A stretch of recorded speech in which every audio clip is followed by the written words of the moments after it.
You're such a trip. Look at you, man. What do I like? Will Ferrell in the movie, like, was it Old School? Where he's sitting there talking, he's like, "What do I do with my And hands?" they just keep coming up. Right. You don't have to come every once in a while. Just put him down. Yeah. It's okay. I was asking if you could you handle your fun stuff like you do as good as you could handle your tequila. Was the question. Okay, so again, the tequila. What are we looking at? 40% alcohol there. It's pretty standard to find. You never find a tequila more than 45. You know, it wouldn't be tequila then. The notes would be drowned out by the alcohol. But if you go with a single malt whiskey, if you want to go a step further, maybe like single barrel, single malt, do it with a really high proof and a really large rock. That to me is like, after a long day, that's the thing. Just like, So as you're saying those things, I'm trying to figure out, like, are you just making up words now? Do you even, what happened? First of all, who knows what? Like, when you're getting a tequila, most of the time you're not like, I wonder if this is a 40 or more. You know, you're thinking like, and you're probably not using the terms like, I wonder if this one's delicious. You know, I mean, every now and then you get a good one. I stumbled on that one, and I've plowed through several bottles of that one since. I think Crosby is who turned me on to that one, and he kind of looked at me like an idiot. He's like, "You've never heard of that one?" I was like, "Pinche gringo, right?" So someone told me that's Don Julio's son. Really? Yeah. Well, maybe that explains it. You know? Yeah, like son coming out doing his own thing. I was like, well, I haven't verified this, but that's what I was told. What's your favorite tequila? Well, yeah. But that's not practical. So like Lalo is a great. It's not practical. So yeah, I mean, what am I gonna do? Like that's a weekend. Like it's not. Or a podcast.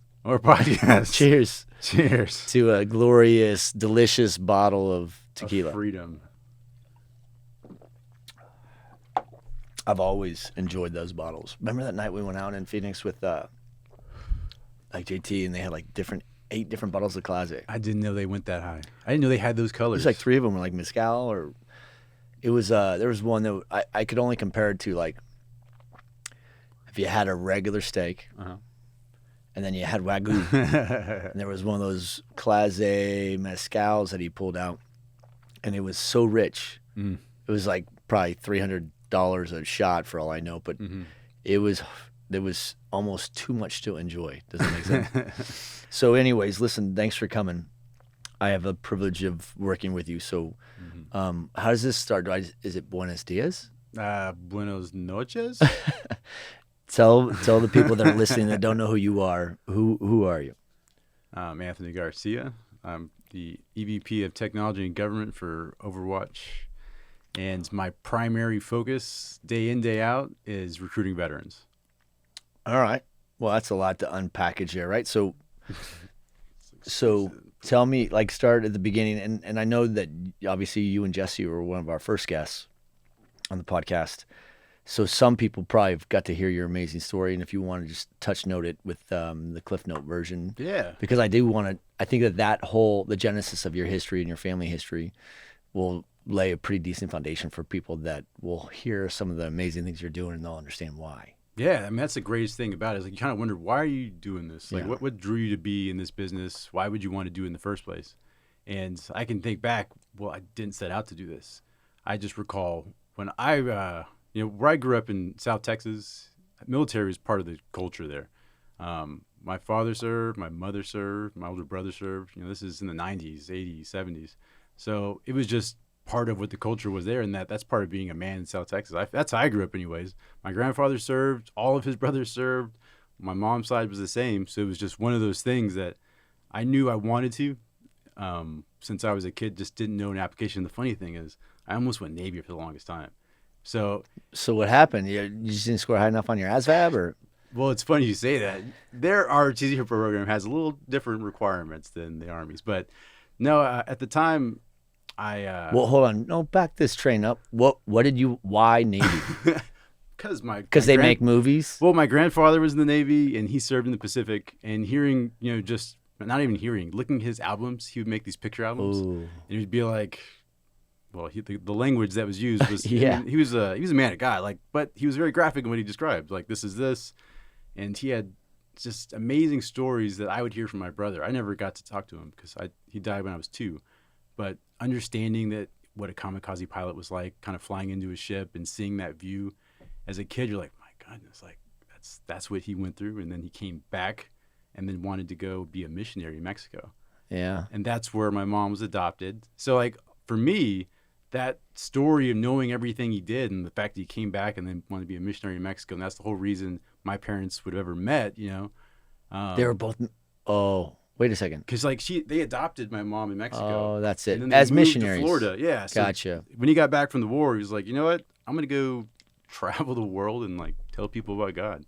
It was like the whole reason we exist. That's a lot of, you remember, I did a podcast with Bill Clark, Microsoft. Yeah. Same thing. His dad came back from the war, and his mom and dad became missionaries. Yeah. I mean, it's combat will do that to people, right? Yeah, so it's crazy because I think a lot of us look back to that war and it's like, well, what we didn't go through is that bad. Like they went through the greatest generation. Yeah, you for just sure. look back and like, those are the guys that went through all the shit. Like, you know. Yeah, I had the opportunity when I was in the military. When I was active duty, I was in Connecticut, and I was stationed at New London Sub Base, which is the submarine capital of the world. Where's that? New London, Connecticut. Connecticut. Yep. There's an army up there. I can't say I've Yeah, we don't need you. we got submarines, dude. No, there's no land to fight on there. Yeah. But you know what's awesome about that submarine base? That it was only dedicated to submarines. So when you have people retiring out of the Navy that were career submariners, they retire and typically stay there. So it's heavily saturated with a ton of veterans, Navy veterans, submarine veterans. Mm-hmm. And I got to meet a lot of them during like tax season. There were some things we were doing once, you know, the Navy will pay for you they'll do your taxes for you, right? Mm-hmm. And you spend enough time there, you spend a lot of time with these veterans that are coming in that are retirees and have been out of the game. Mm-hmm. And I would talk to them about what it was like to be on a diesel submarine during World War II, right? Just crazy stories. And imagine like every time they went out to sea, you know, every time they thought that may be the last time they come back. I didn't have that when I was in. We were 100% confident we were always coming back, right? We had a great crew, we had great things set up for it, but that's the beauty about the military. They, you know, teach us on all the advanced weapons, machinery, technology, and how to deal with crazy stuff, it sounds like. Mm-hmm. So your family lineage is... Yeah, so the Navy thing, again, that's what drew me there. But my grandfather, he served in World War II, and so did his brothers, and one of his brothers served in like Battle of the Bulge. So it was like always hearing these stories of like, man, what kind of shit did he go through? That's why he was the ranch that was on the back end of where our ranch was, and he just had this little house he kept to himself. My father told me a lot about him.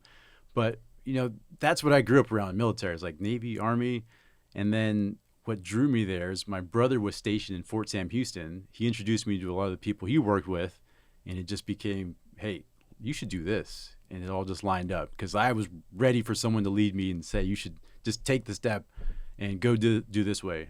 And that introduction is what led me into the Army. That's what led me into the ROTC program. It's led me into the infantry. You know, it all started there in San Antonio, Texas. I'm not from San Antonio initially at the time, but you know, why were you in San Antonio then? Well, it's crazy. My brother at the time was going through divorce, and he got the closest assignment he could get to his kids was in San Antonio. So it just became an opportunity as a young kid in Houston, in my, like, I think I was 19, and it was like, yeah, it'd be great to put the band back together because I lived with my brother when I was 12 for 2 years in Germany, and it was the most informative experience, you know, as a kid from South Texas. What branch of service was he in? Because you were living. So he was an Army. For some reason, I thought you told me he was an Air Force guy. No, an Army guy. I got you. Yeah. So, and you lived with him in Germany, and then he came to San Antonio, and then yeah, I mean, he's the whole reason I joined the military. I mean, I think from a parent perspective, we're in a wartime. Like, my dad's not saying like, hey, go join this like crazy war that's going on, and I'm just saying I think I should go. Like, I feel like this is what I want to do, and my brother just showed me the pathway, and I went the way I did, you know, through a lot of his guidance. So it started there, you know, just that's what family is, you know, you kind of look at those things in your older brothers and grandfathers and everything else. So but what did you end up, because when you were with the Guard, were you Army National Guard enlisted first before you well, this is what I did. I joined the Army Reserves first. That's it, Reserves. Doing cranes and shit. I was a pretty damn good crane operator, if I could say so myself. And I was a private first class Garcia, and it was like a 420th engineer or something in San Antonio. And I got to do that for about 2 years while I was in college. And I had enough credits to join the ROTC program at that time. And that's what I did. I left the reserves because now, dude, I had this mentor. His name was Major. Damn, what's his fucking name? He was a great dude. I feel bad forgetting his name right now, but he was an infantry guy, and he worked with my brother like for this general, and he was with the 101st Airborne Division. He was a company commander, and he deployed multiple times. So just hearing kind of what his life was like is like you reinforced everything I had in my head. Like I'm going to be an infantry officer. And he's like, well, you're in an engineer battalion. Like, what the hell are you doing there? Go to the fucking infantry. And I was like, what do you mean? He's like, there's a guard unit, right? He's like, at least go there now to start being in the infantry if that's what you really want. And I was like, I don't have a reason why. I have no reason to say no at this point. So I started the process, moved over to the National Guard, the Texas National Guard. And there's an infantry battalion on Camp Bullets in San Antonio. And there you go. You know, you just throw in the meat grinder of like, go figure this one out. And it was fun. How long did you do that for? Another 2 years. And then I graduated college, commissioned in 2009.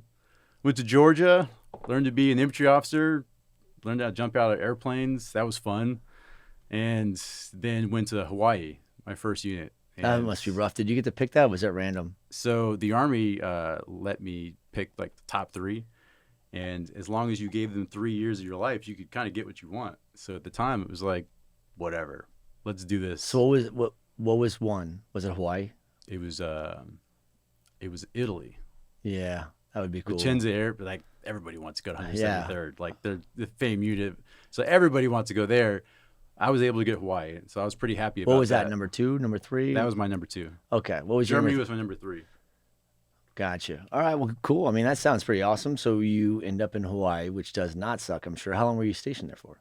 3 years. I think I was there for 7 months, went to Afghanistan for 12 months, and then came back for almost a year and really enjoyed it on the way out. So it was a good time, man. Like of all the times I think about everyone in the military, they have to come back to like Georgia and Kansas and like Oklahoma. Like at least we came back to Hawaii. It's like, oh yeah, go to war, but you get to go home to Hawaii and go on leave for at least 60 days. So I think of everyone in the military, it's not a bad spot to come back to. So. I have a buddy that he's a command master chief. He's stationed in Naval Station San Diego, I think, and he I think he spent like more than 20 straight years out there in the Navy, and then. Finally, they're like, hey, and they moved him to San Diego, right? He's in San Diego right now, but he's lived in Hawaii for like the last 24 years. And I was like, it's unbelievable. He's trying to get to 30. And I was like, you lived in Hawaii for more than half your life. So life can't be that rough, right? It was pretty crazy. But San Diego probably doesn't suck either. But when you left Hawaii, like, what was it like? Take us through that experience of transitioning out of active duty, because that's going to dovetail back to what you're doing now, right? So we're going to talk about Spark and the campaign that you guys had. You had an incredible run for Anchors of Hope, which I'm excited to talk about. But it was fucking fantastic. I haven't thought about transition in a long time. Like when I think your about own transition. Yeah, I mean, I haven't had anyone ask me that question. Like, probably what was it like? A very long time. I'm usually asking someone else, like, hey, how can I help you with your transition? Not like, how was mine? That was in 2014. 2014, wow. So I left Hawaii in 2013. But see, this is the thing. When you're in a infantry battalion like that, there's all types of roles you can fall into. You're doing so many different things that the experience you get just gives you the confidence to go, like, do all kinds of shit. It's like, okay, you're tasked with leading 38 men. Imagine being 26 years old and your first job is you land in Afghanistan, you go to some disparate base after helicopter, and you're not in charge of anyone yet. Like, you're just someone who's on the staff right now, and you do procurement and shit. And you travel there kind of with a smaller team. You get on base, and like your whole role initially as an infantry officer is just contracting, like doing these things. Like, so every day the base there's always incoming fire every morning. It's just like a thing you just deal with, of just like sirens going off and just explosions. But you're like this guy who gets there and you're like, well, I'm an infantry guy, but all I do is sit around and do fucking procurement. So you do that for 3 months, and I got a chance to figure out how to fund projects, how to be a construction manager without any, like, hey, go build 32 T-barriers. And it's like, no one tells you to do it. You just have to like feel from the unit to like, well, what do you need? Oh, well, we need things to stop RPGs from hitting our vehicles from this side. So it's like, oh yeah, T-walls. So you just go figure it out. And so I think a lot of those things were informative, but the thing is, then one day you get an opportunity to lead. And so imagine 26 years old, this is your job. Your next job is leading 38 men. And it's like, well, what do you do?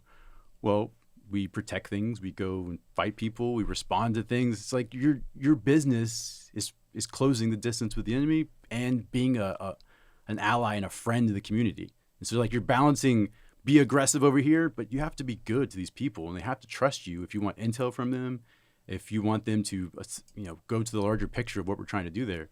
And that's what you do when you're 26. So it's a crazy thing because I'm 38 years old now and I can't even think about doing it now, much less being 26, what that's like.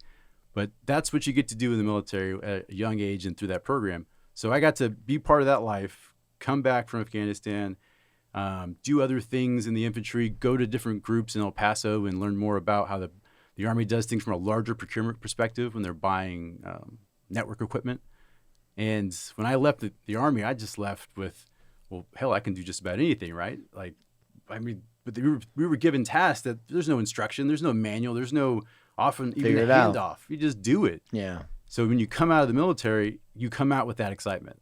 And what I realized is if you can't articulate and you can't give it into terms, if you don't understand what a project manager in data center construction does, but you just know you can do shit, it's hard to get that job. It's hard to convince someone that you can do that job. And I struggle with that. Aligning what you did and what you learned from while you were on active duty, how that translates into what the demands are in the industry as a civilian. That's like, I think the whole mission of why we even started that program was to bridge that gap, right? Is to, on our podcast, almost every time at the end, I always try to wrap it up with a couple of similar questions that I ask everybody because I'm genuinely interested in understanding one, where their position is at on those things or how they message, or how whatever their own narrative looks like for how they explain to people what they do. Mm-hmm. But I always ask them like, what's the data center, and just to hear them say it because it's still it's not a subjective term to us, but to others. I mean, they're of like, course, data center. What do you mean? Of course. Right. Mm-hmm. And some people view it like, oh, it's got servers and this and that. And you're like, well, it's a lot more than just those things. And if we could bridge that gap too, while we try to continue to bridge the gap between translating what is gained or what is learned when you're on active duty and how that is somewhat neutral, it's able to transcend into all kinds of different roles, right? If you're going into a role that requires an SME of some kind, maybe you had a job like that in the military, maybe it has one that requires a great deal of whipsawing and energy and, things that are going to be going up and down, a lot of emotional roller coasters. Then, maybe that's an infantry person that is just used to organized chaos all the time, right? Submariners do not do chaos. It's everything's predictable in advance with everything we do. Mm-hmm. And we do that by design, right? That's the only way to optimize efficiency. But you guys are tasked with running up hills and dealing with whatever happens when you get there, and that's a whole nother conditioning of the mind. But how do you write that and put it on a piece of paper? So if you're comparing apples to apples with a college kid, that not to trivialize, there's a lot of kids that come out of school that have a lot of life experiences that come with that. But how do you say, hey, this level of something is greater than this level of something because it goes higher or deeper or wider into something. I don't know how we fix that. I know there's a lot of people that take a lot of different approaches to trying to attack that problem. But your method of trying to approach it and why, this is your baby has been since day one, right? So what was the genesis behind getting to where we're at, and how would you explain it? Yeah. Well, again, I can think back to origins of like, well, I got out of the Army, it was a challenge. It was like applying to things. And did you have an idea of what you were going to do when you came out? Because now. No. I mean, I knew I wanted to go in the oil and gas industry. That's why is that? Because that brought you back to Texas? It was, prevalent in Texas. Not being in Texas for a long time, not really being in, a professional in Texas anyways. I lived everywhere else but Texas, for 8 years. I don't even recall. But why did you want to be in energy? Like oil and gas? Well, at the time, again, it's a large industry. I had some family that worked in, different areas. So it was like, it's a good opportunity. But what exactly were you going to be? Because you were born and raised in construction, right? So was it to be a PM? Well, actually, that's what I wanted to get into, the construction side of oil and gas, for, developing the pipeline, like when they go and dig wells. So I'd seen wells before. And so there was some interest there. Like, it would be neat to go dig, build that type of thing. And the other side of it was, telecom. My father was in telecom for years, and that was building cell phone towers, building cell phone networks with all types of players, AT&T and Verizon and all those. And so I kind of had those two things in mind. It's like oil and gas because, I'm from Texas, and that's like a common thing. That makes sense. No more commodity in the world, but yeah. Yeah, I should go there. And then it was like, telecom is this thing. And I tried to go into this side, and I didn't even know what I was applying for in hindsight. Analyst this, project coordinator this. It didn't have any other association other than, this is a little comparison tool, and it says I kind of fit into this world here. And I just didn't find the role I liked. I certainly got job offers. I got assistant superintendent offer from like David Weekly Homes, and it didn't line up. It didn't feel like I just left the infantry. I just left this career in which I got to do and shoot things and blow things up and buy things and build things and just be part of it. To that, building homes, it just didn't excite me. And working in a factory didn't excite me. So part of this is just not realizing until I got out that I didn't realize that I wouldn't want to do most of the jobs I would encounter. So how do you go from there? I started finding resources, and it was that big change. American Corporate Partners is one of them that was first recommended to me. And this group finds people in Fortune 500 companies who just want to help. And this one gentleman from Oxy Petroleum was like, oh my goodness, this is it. I'm going to get my path in oil and gas when he connects with me. And one of the first things he's telling me, he's like, dude, your resume's terrible. Why is it so long? He's like, it's like really wordy here. And he was just straight to the point. And I was like, I don't know. What else? How could you get it into more than, how can you? Because I've never done this before. That's why. I was like, but I got 4 pages. He's like, you need 1. Yeah. And I was like, I don't even know how I'm going to do that. So like, he was just super to the point. Hey, stop applying to things on websites. Stop doing this. And what I realized after a while, and that's the whole reason I found my path. And like from there, it was like, oh yeah, I'm a fucking idiot. Let's not do that. Was that person, whoever that was it a veteran, or was it just someone that he said, just wanted to support? That's awesome.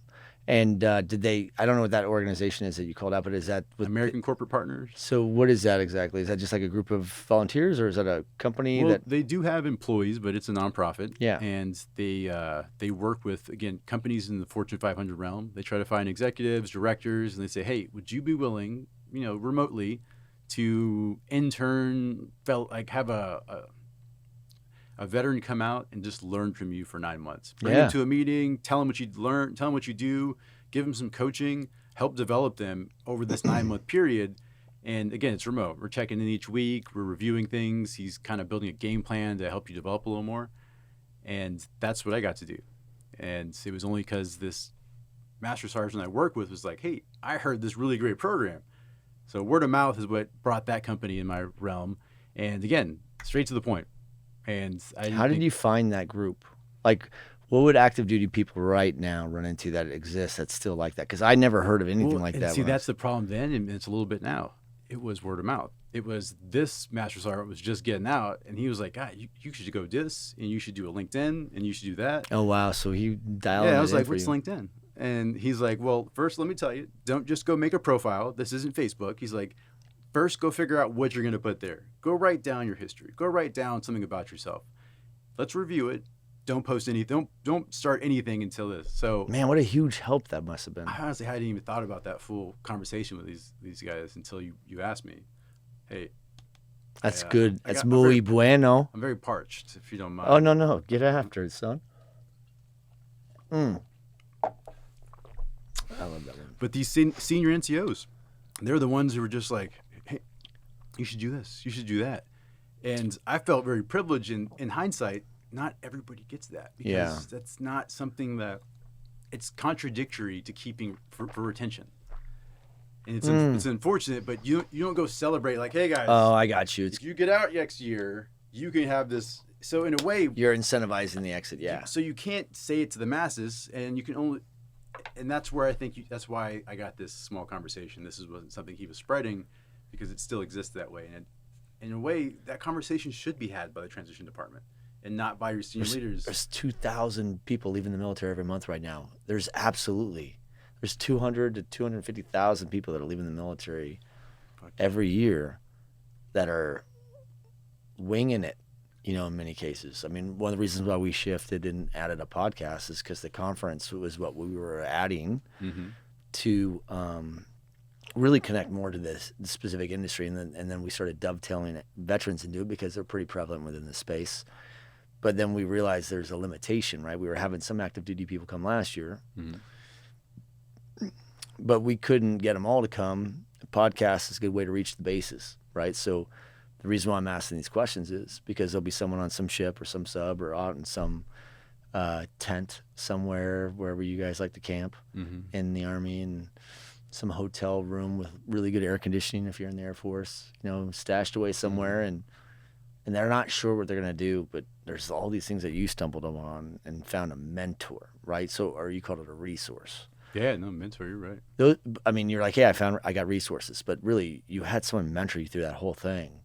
And I can understand why the military wouldn't make that an offer, because it's counterintuitive if they're constantly trying to improve retention, right? So where is that? Who's it left to fill that blind spot, right? Hopefully we can contribute. Obviously we're not that. We're not a nonprofit, but what we can do is make sure that what we do as a business aligns with contributing to that culture, as well as, when I say culture, I guess I should say community, the veteran community or the active duty, soon to be veteran community. But simultaneously, and the thing that's the greatest about it is it also benefits our industry, right? We're very laser focused in one group or one vertical. Yeah.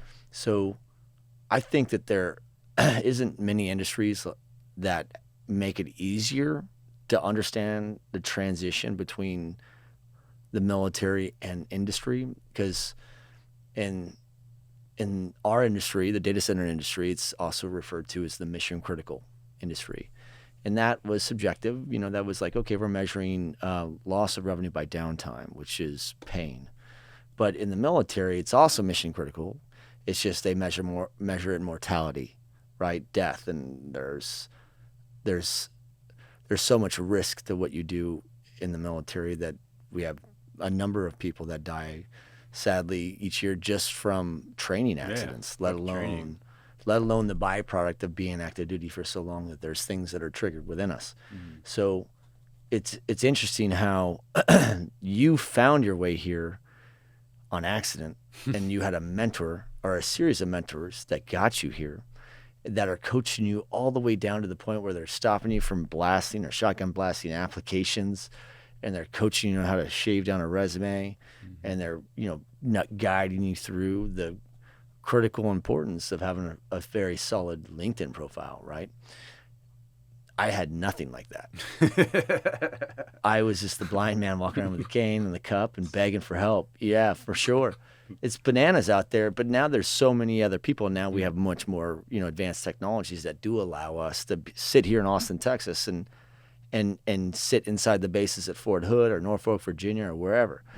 We just need to be able to try to help continue to shape that and build some momentum around that narrative that needs a lot of other groups, veteran groups that are contributing. But when you were going through this and you did those things, how are you applying it to what you're doing now? And then, for the people that are listening, I don't want them to think that we're trying to shoot a commercial on Spark. What I'm really trying to do is create a message that could be shared with the veterans, to be made aware of what you were doing to get out, and how there's things out there that there's going to be someone that's listened to this and like, I didn't even think about that. They're active duty right now.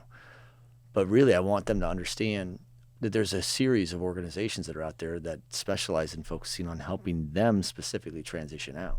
Not to just one company, but to an industry or to multiple different industries.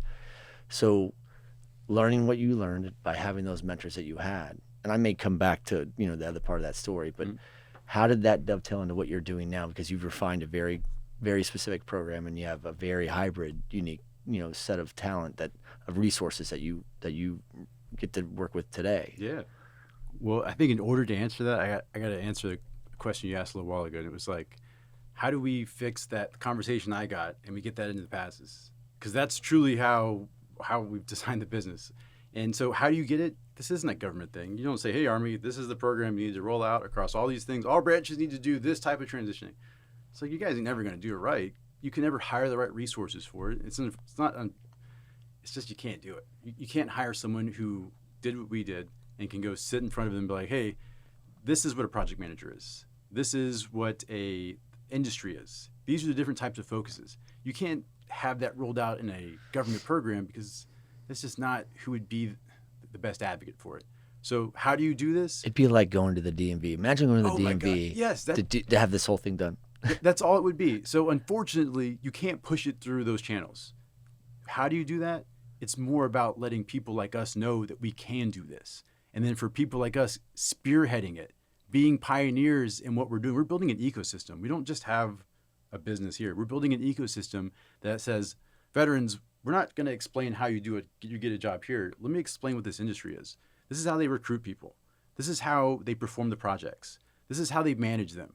And so when you go into this industry, you're not like, I'm a project manager and you have no idea why you're doing what you're doing. You're like, oh, I'm in the industry that builds for this company because these people rely on their services. And so what I'm doing here impacts all of them. And it takes a different ownership. So we as private, like former active duty members of all services, we're the ones that have to lead this.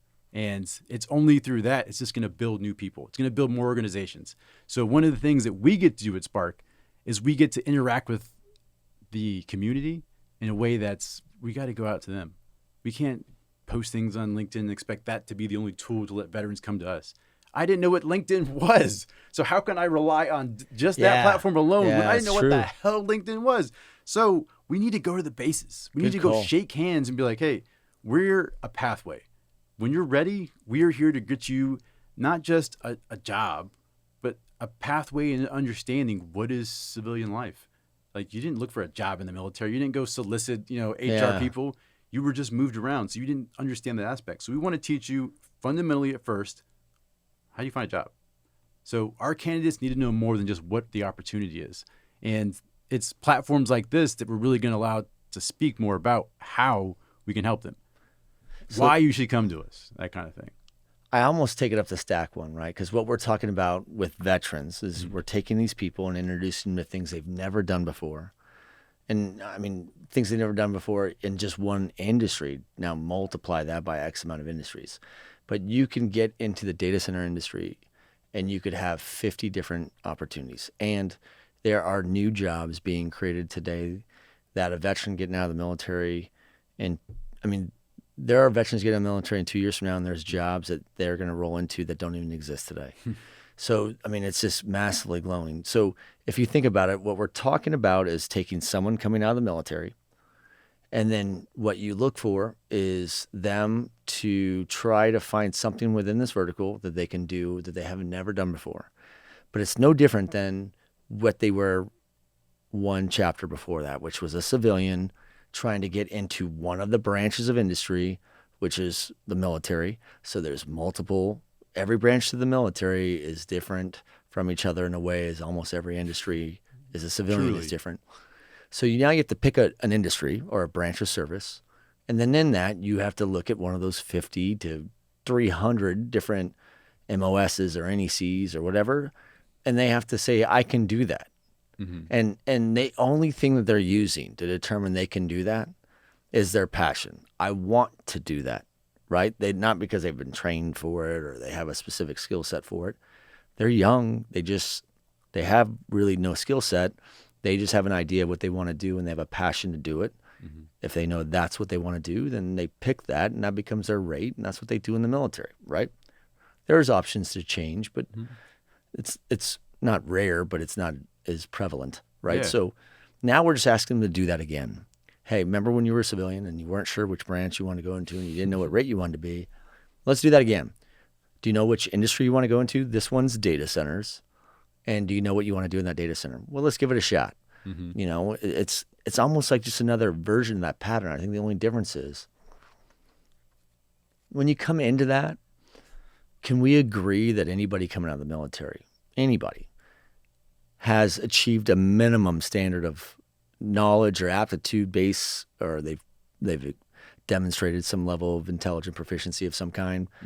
And most importantly, they have thrived at the thing that's most important in all corporate organizations today, which is culture. They typically buy into a hierarchy. They understand that the mission comes first, not them. The command comes first, not them. And that we're all rowing in the same direction, right? So I think that is something that we have to figure out how to codify maybe a little bit better, where you have people in every branch of service that have a minimum standard of life experience or wisdom or knowledge or whatever you want to call it, scars. And then they have the ability to take that and pick up where they left off, in the military. We just have to condition our civilian counterparts in corporate America to understand that you can take the risk, experience in many cases based on the way, we're in a very unique vertical. Our vertical evolves faster than every other vertical because of every other vertical, right? So there are things that we as a consumer demand from arbitrarily here, a bank. So that bank's going to evolve to be able to provide that service, which is going to demand this IT, which is going to have an impact on the data center market, right? Or the cloud, which again falls back into the data center market. We are the lead for those things. So if you look at it, how do you hit this moving target with these people transitioning out when there's so many things that are shifting and I love how you set that up, because I'm staying this whole time like, roll forward. We have all these candidates. We place them in all these different places: project managers, project engineers, data center technicians, design project managers, and so you get to see all these candidates go across. You're like, oh, success! Oh, we got landed. Good job, good job. And you're like, but what was different about them? And what's crazy is it really isn't the last role. Something about coming out of service and us just choosing from that side alone, they can go into these interviews without us and get the job, and then go off, and then we don't ever talk to them. Like they're off and they're successful, and they never knew what this industry was. They didn't even know what the job was. They had to go research what is a project engineer, what is a data center technician, what is a communication technician, what is an AV designer. So they fall into this, and only because all we've done is just, you don't need to explain anything to us. We're veterans. Don't take your resume and civilianize it. I can't understand civilianize it. I understand the way it is. Yeah. So do you. So there's no, hey, can someone explain this? Can you go to this group afterwards? Everybody's here is like, oh yeah, he was in the Navy. He was a submarine. Okay, got this. Oh, he's an infantry guy. Like, where he was stationed. Where he was trained. Things about his life. The way their brains were conditioned. Like that. Boom. Oh yeah, you were in Connecticut. Oh yeah, you were on the West Coast. And you immediately have some connection with this person. So I feel like that's what we're doing right there. We're just speaking their language and saying, hey, you can be a project manager and go build data centers. You go build hospitals. You can go support the project manager. You can go inside the data center. And we're just telling them what the options are. I'm like, hey, that's actually me. That's more what I like. And they never knew about it. I think that we have to even look at trying to identify and codify this a few more, you got to peel the onion back a little bit more. Let me explain how or why. Is the way that they train a submarine person is different than the way they train an infantry person. Right? Oh yeah, that's that. Yeah, I like where you're going with this. So the way they train us, we call it training. Rightfully so, they view it as conditioning, right? They're conditioning our minds to think like this. They're conditioning our thought cycles to spin like this. Because when we are left to our own, we tend to, it's in the tenets of our biology, we tend to allow ourselves to have a lot of negative thought cycles all the time. Everyone always thinks something is going to be worse than what it really is. You get what I'm saying? But if you can take and understand the way that person in the military was trained, then you can understand how they're conditioned mentally to deal with a kinetic situation or potentially fatal situation, and you can understand what their thought cycle will look like as they run through triage or damage control scenarios to solve that problem, which could include something up to and including the cost of their life. So if you take that extreme callousing of the brain that you get from that, and you get something like that from life in general before you graduate high school, and you get other layers to that with more autonomy as an adult, in college, and we get all of that, well, we're active duty military, regardless of enlisted or officers, in my opinion. But if we could identify the training, conditioning of the mind, the thought cycle process that these people evaluate problems on, it doesn't matter what the problem is downstream. You just have to find which vertical of industry or which job within that vertical has the most pent-up demand for that strength, because those people align to that well. And I would have never thought, I mean, I'm sitting there. Yeah. Listen to me, and I've said this, and I've almost said it, in shame a few times, because I spent my entire career, I started as a UPS service engineer, carrying a tool bag, and most of those other guys that I was in the field with were former sub people or military veterans of some kind, or Air Force Power Gen pros, more specifically. But that was just what we were identified as, someone that easily that what we did in the military transcends easier into success in that type of role, right? And what I learned was that infantry people make the best contractors and tradesmen. One, they're used to, doing the work. They're doing a lot of the heavy lifting, in that type of role. That's a very hard, stressful job that's really focused. I mean, all you're doing is initiating a strategy, and then you fall into orbit around that strategy as there's conflict. Every project has conflict. You could be on the finance team. So much conflict. There's conflict from technology projects to finance projects to sales and marketing pursuits to, what you have to do in operations, and understanding what you really need. Experience used to be so valuable, but the industry evolved so much that the way we build data centers today is massively different than the way we did it a year ago. And a year from now, it's going to be even that much more different. So what's the value of that? But what I need is that mindset, that person that comes in and puts the command or the mission first, and then they're going to figure out how to solve they've been pressure tested. Yeah. They're expecting conflict. They're expecting triage. They're expecting I never understood that. We discounted even knowing that until you brought it up. It was like, well, of course I'm not putting a Navy nuke in that role. Like, right. That's not like when you go into a data center and something goes wrong. I love how you said this. When something goes wrong, you don't just go like, you don't lead your way out of it. You're like, where's the book? Like, where's the run book for this machine? Where's that? And this is the beautiful part. You're right. Because in the construction world, as a construction project manager, why a combat arms person is more prepared for this is, you're right. There's no book. When you're in a firefight and things go down, no one's like, pull out AR 7-10. Yeah. What's on page 32? Yeah, exactly. No one's saying that. At that point, we have to lead and we have to think about what is the right thing right now. Yeah. According to the situation that's happening right now, what is that situation? It's not what we did every other time this happened. And I never thought about that, Kirk. Until you said it, I don't know, a month or two ago, I was like, holy shit, we are just categorizing what we already know. Right. We just didn't realize that we were doing it. We were collecting on it's not a subconscious, but I think that we follow the herd sometimes anyway. So it's really getting the first movers or early adopters to understand that and to make those types of, to feel more comfortable, hiring veterans. And I think that if we could highlight those areas that we're covering right now, then what it does in the eye of those people that don't understand how to read or analyze and interpret a resume from a veteran, what it does is it reduces or mitigates the risk that they associate with those veterans. Yep. Okay, so like I never saw infantry people. When I was a service engineer, I didn't, and I'll tell you why. Submariners are technical people in the branches of service are trained to think.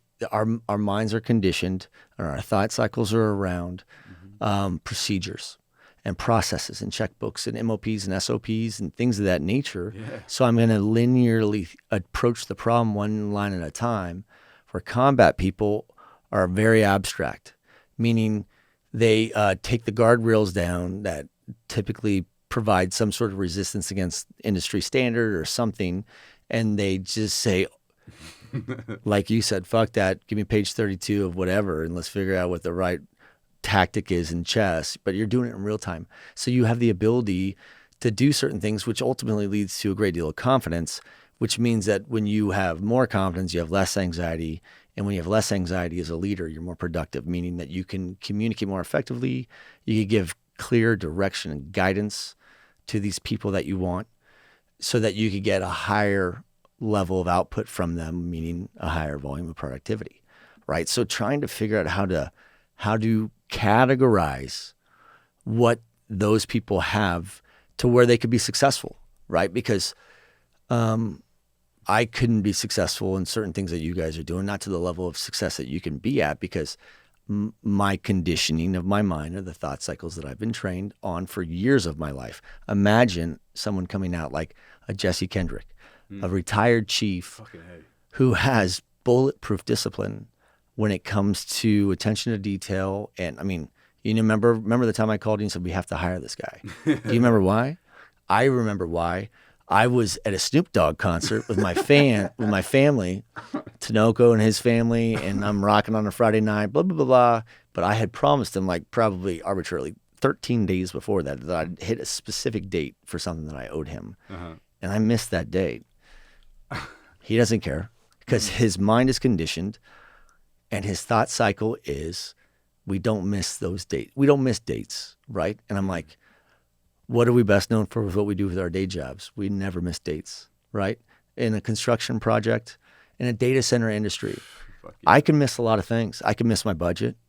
I mean, sadly, it's inevitable. There's going to be people getting hurt on massive construction programs, but safety is the number one KPI. So I could have a setback as long as I don't have lost time. But I mean, I've sent people home in hospital, in ambulances before on projects. I've even been over budget on programs before, but I've never missed schedule because that is the number one thing, right? Like you just simply in this space, it's mission critical. You can't miss that date. Can't miss a deadline up, over and out. But guess who thinks like that? A guy like him who's technical, coming out, and he's a chief, meaning those are the ones that are the RoboCops when it comes to they run in the Navy, the chiefs run the Navy, right? I mean, they get guidance from strategic guidance. The Army run the Army. And they run those chiefs run the Navy. And I remember getting screamed at. He's not a screamer, but he talked with a high pitch as a chief would. And it took me back to my days as like a lowly E4 getting reprimanded verbally.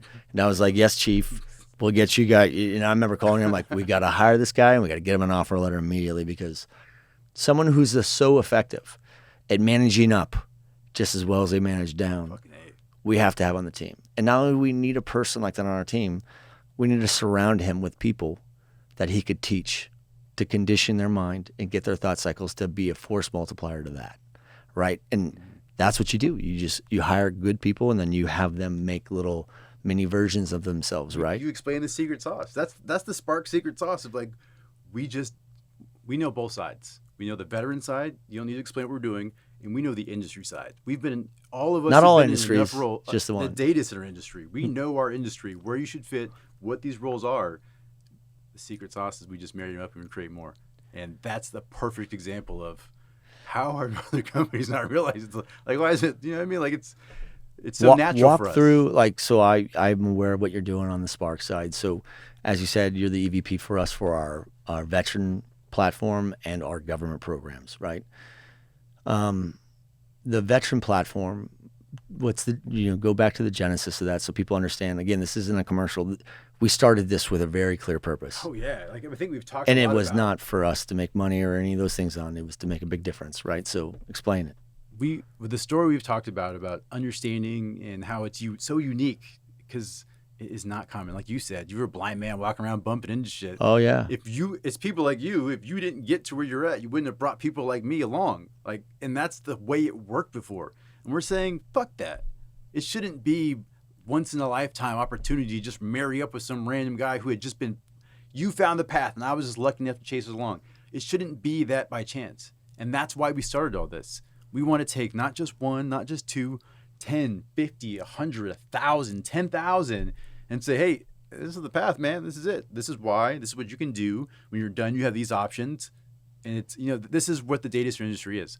So we started Overwatch because we wanted to create a pathway for veterans to be the decision makers on these sites, the leaders, the spiritual leaders on a program.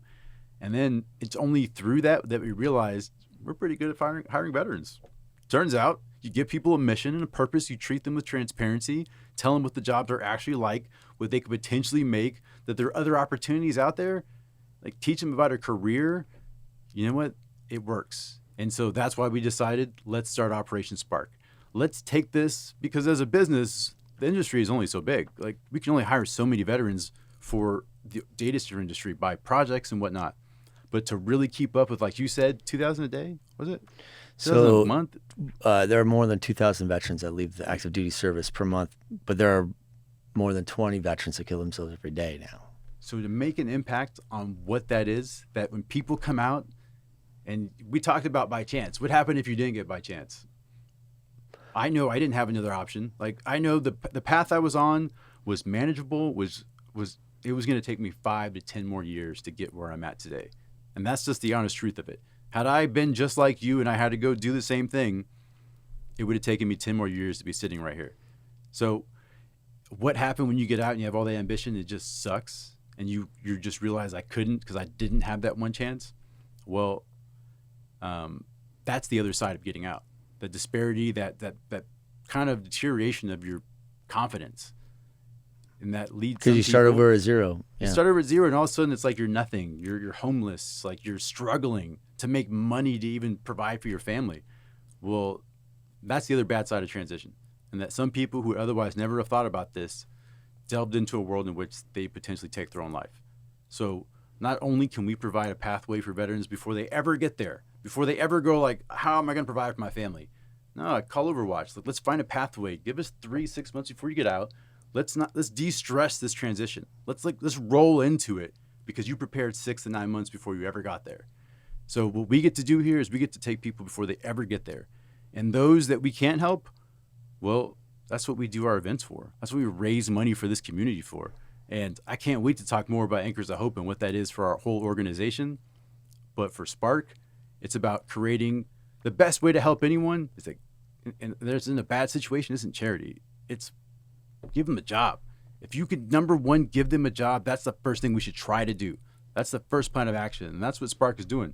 We're going to find people to give them the same opportunity we had, times, like 100. I think, though, even as we do it, at least for the next 3 to 5 years, until this becomes a little bit more collective. And when I say collective, I mean there are groups out there that there were a few top-notch companies that all they did was specialize on recruiting and placing nothing but veterans, right? I think I hired you as a candidate at Bradley Morris, right? Years ago, and I probably, Jesse could have came from there, or Ryan or something like that. And I've hired tons of veterans using those groups. There are groups that are trying to do this, and the genesis of this program was we knew we wanted to. The industry, as you said, is small, meaning if I'm hiring somebody with quote unquote experience right now in the industry, I'm kind of just passing around people within the industry, right? If you don't mind, I'm gonna. That is, was that grape juice? It's a little parched. Yep, but what happened was at the same time as we're trying to hire people, and we wanted to make those people veterans, you got groups like Infrastructure Masons. Mm-hmm. That Lee runs their military veteran stuff, and we've had the opportunity, both of us have, to engage with Lee on what they're doing there, and with what they do with the amazing stuff on Salute.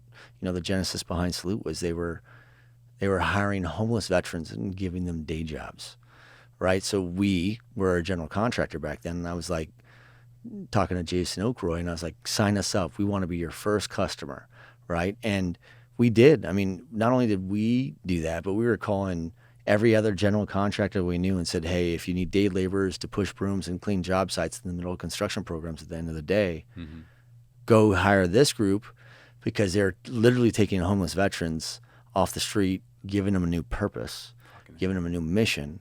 And if we do this well, not only is it more likely that they'll reduce the suicide rate, but maybe even the drug abuse rate amongst that community. And it was just the right thing to do. Salute started with the right purpose, which is why they blew up. Infrastructure Masons, being what they are, had such a huge influence on putting Lee out front to kind of run the whole veteran initiative there. There are things that are in place right now. And when I say the collective, I mean all these groups are going to have to come together and find a way to amplify themselves. As good as they each are individually, they're not as good as they would be as a collective. with one bigger voice, because the chorus always sings louder than the soloist, right? So you have to find a way to reach these groups. But I, having used Orion and Bradley Moore so many times, I think what happened is they got acquired by other shops, or they just got so big to where they're like, hey, it's, I don't know, this much. That's the primary business for them. So they're asking for tons of money. And I was like, we paid tons of money to those groups until one day I was like, it doesn't even pencil out anymore. We're recruiting so many veterans and paying so many, overlays on top of that. Why wouldn't we just go have our own recruiting team?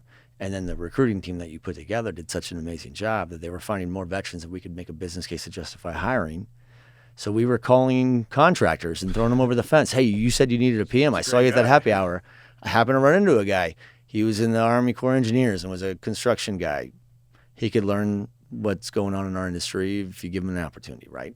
And we were just trying to match those up. And then finally one day you're like, why don't we do a bigger thing with this? Because we could use it as another vehicle to create the opportunity to give back to nonprofits that are helping it for free initially. We were doing it. This was just like, hey, this is a great guy. Like, and they just kept getting hired. And they kept getting hired. Be project manager here, project manager there. We were doing it for free and making the donations out of our own pocket still, right? Because we wanted to help serve these communities, right? And we were solving that problem that, Dean and the Infrastructure Masons groups was talking about in our industry today, and we feel it.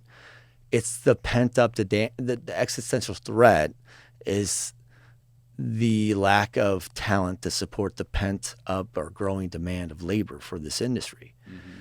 And people are struggling to figure out where we pull people from.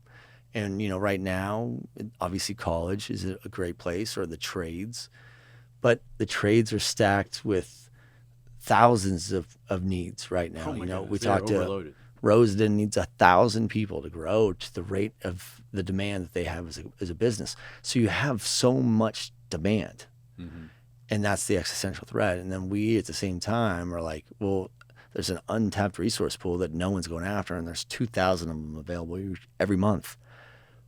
What's stopping that flow of getting a higher volume or velocity of veterans into this industry that needs it the most? And it was the barrier of impact was really because of the cost of hiring veterans, because a lot of these veteran-owned groups that started with the right purpose became businesses that got acquired by another parent company that was all about making as much money as they could, not making an impact on community anymore. Yeah, return to investors. Right. So we were like, well, we have a primary line of business we use, and we need talent. Why wouldn't we go recruit for us and then find other people too? And I think that it's been able to help you guys have changed a lot of lives, even in the campaign with Anchors of Hope, which maybe now is the right time to transition to that. But the whole genesis is to help reduce the suicide rate amongst veterans. The best way to do that is to give them a new mission, a new purpose, and a new tribe, right? Because people that join the military don't join the military to make money. They join the military to make a difference. And when they come out of the military, they want to continue to make a difference. And we have to find a role for them in which they feel significant again. I mean, as an E4 in the Navy, I was driving a submarine. That's a multi-billion-dollar platform. And I was a very young man, and that was significant, right? So when I came out of the military, I wanted to be significant or do something that was significant. I was lucky. I mean, I think what I was trying to say earlier and lost my train was, you have a unique story where it's like, man, how lucky was I to happen to have these resources or mentors that really helps tell you, they laid out a breadcrumb path for you to follow to get to where you're at. I had something like that too. I had a very lucky encounter on an airplane where I happened to be sitting next to an Orion guy who was a recruiter, and he was an officer on a submarine. So we couldn't have connected any better, right? And that guy changed. I mean, that opportunity with Orion changed my entire. If it wasn't for Orion, I wouldn't even be in this space. Maybe not. Taking you longer. Right, and it would have been a different thing. But Orion was a military recruiting firm that was really trying to help transition veterans. It was perfect. I think that, like, as we roll this out for the next 3 to 5 years, it's still going to be. It's not a mainstream initiative that has enough momentum behind it, so it's still going to be very random and sporadic. So there's still going to be several stories of a guy that knew a guy, or a sailor or a girl that knew a girl, or whatever you want to call it. It's going to be because of the unique one-off connections where someone just happened to know somebody that happened to be related to somebody. And that's going to be the thing until the light is bright enough to really attract everything towards it from the veteran community. We haven't found that yet. No, not yet. I want to help create it, right? And I think there's companies out there that would make that a business. You know, for us, it's just part of our purpose, right? So this purpose of creating Spark was to reduce the suicide rate amongst veterans.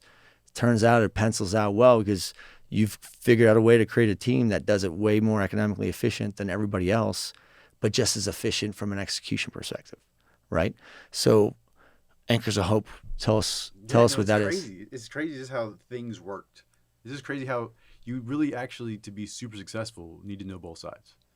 That's the secret of like how you can recruit like a motherfucker. You have to know this industry. Of course, I'm on a job site most days. Like I know exactly that personality. I've certainly seen what's successful in these roles, and not. Because... And I bet you that you have it broken into two pretty wide categories still that need to be refined. But if I asked you, I mean, one of our biggest clients is DataBank, right? Yeah, great. DataBank has been exceptional, and they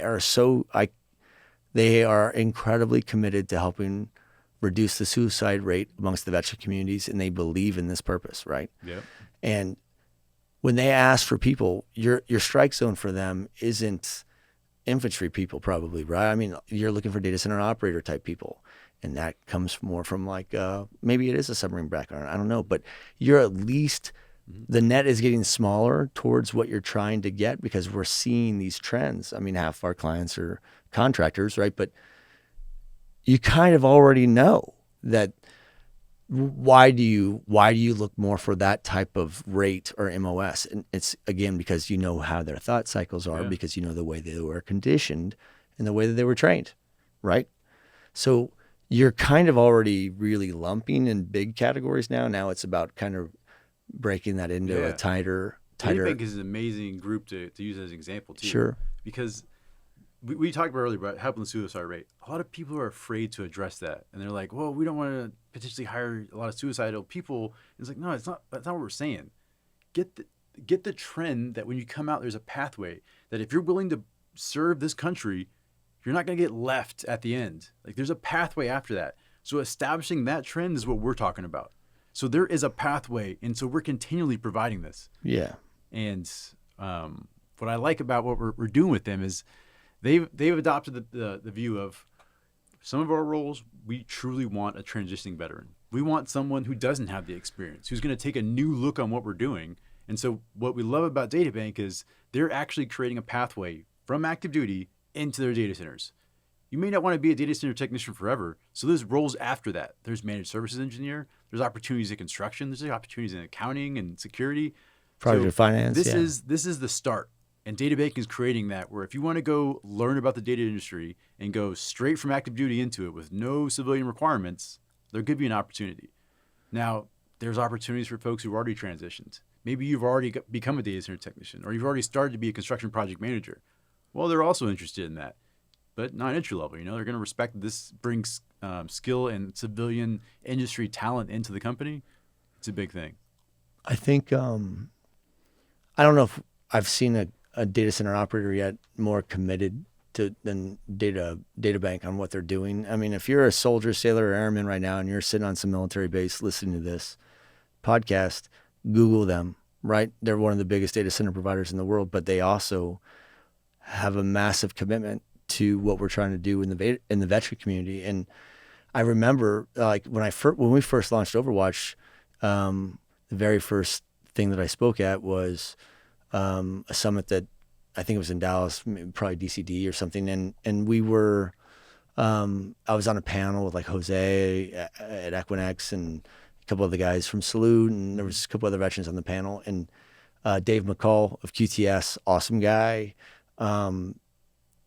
Army veteran, right? Army guy, okay. Fellow bullet sponge like you. And I remember, we were all taking questions, and I think Dave asked me, he's like, Kirk, what do you do about all these transitioning veterans coming out of the military that have PTSD, right? And knowing that my two partners, we started Overwatch together, you, me, and Jesse, 2 Army infantry guys and a Navy submariner. And again, if you look at it on a profile and take those things away, you could talk about the way our minds are conditioned and the way our thought cycles are different based on the way I described what we did in the military, right? But he's like, what do you do about these people coming out? Knowing that infantry people have the highest rate of PTSD, right? You don't have to be in the military to have PTSD. Yeah, certainly. You definitely have to be infantry. But your community tends to have the highest rate of anxiety and PTSD. And I bet that, I don't know what the most current metrics are, but the last set I saw was infantry people had the highest suicide rate. So what do you do when you're starting a new business and you have your 2 business partners are infantrymen, both very seasoned combat veterans, right? And Dave's first question to me on like the first week that we started this, in my first panel I was on, was, what do you do about all these guys that have PTSD? And I just said, hey, it's simple. I try to provide a safe environment for them so that they don't ever feel triggered with anything. And I mean, I think that's the only advice I could give to any other company that's listening that's hiring veterans is recognize that they deal with conflict in the most extreme ways that conflict is even possible. But if you give them an environment in which they know that their command backs them, right? Like, you know that your platoon officer was backing you, or your division commander, or whatever you had, you knew that you were being supported from the chief level up.